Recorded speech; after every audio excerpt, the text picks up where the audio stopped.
Thank you so much, guys. Now, gray start to the day. We have showers developing later on, and we're also watching the coast as the seas continue to get a little bit active. It's going to be rough out there, so stay on land. That's a safe place to be. We're going to take you through the forecast. To our north, we got some showers. To our south, we got some more showers. Very scattered in nature. What we're seeing, winds out of the east right now. It's more of an onshore flow. So if you're along the Jersey Shore, Ocean, Monmouth County, for instance, you'll notice a little pile up there, hence the coastal flood watch that's going to be in effect. That's something that we're tracking. Now, here's the deal.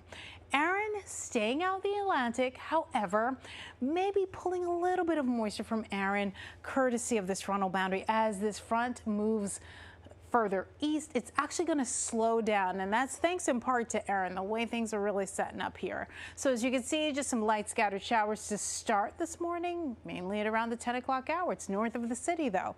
By this afternoon, it starts to fill in. I would just bring the umbrella because you never know when you just may need it, and it looks like you're going to need it by around the 2 o'clock hour if you're within the 5 boroughs, even Nassau County, Western Suffolk, and through Hudson County, as well as Passaic County, northern New Jersey, figure that, as well as the Hudson Valley. Pockets of heavy downpours, but most of what we're going to see will be like light rain across the area. At times, maybe a little steady, maybe a little moderate in spots, like you see there in Toms River, coming down at a good clip at around 7 o'clock. And then it stays pretty unsettled throughout the evening, early part of the overnight, and then it does seem to dry out.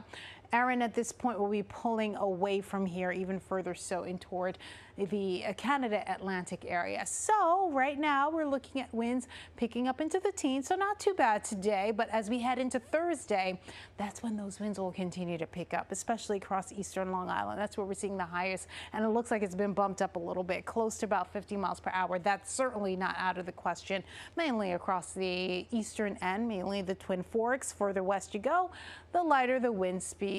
Further inland, the same deal.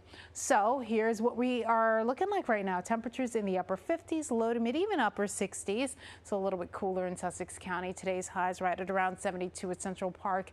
Showers, maybe even some thunderstorms. You remember when thunder roars, go indoors. There may be even some pockets of pooling to have to contend with, but nothing widespread.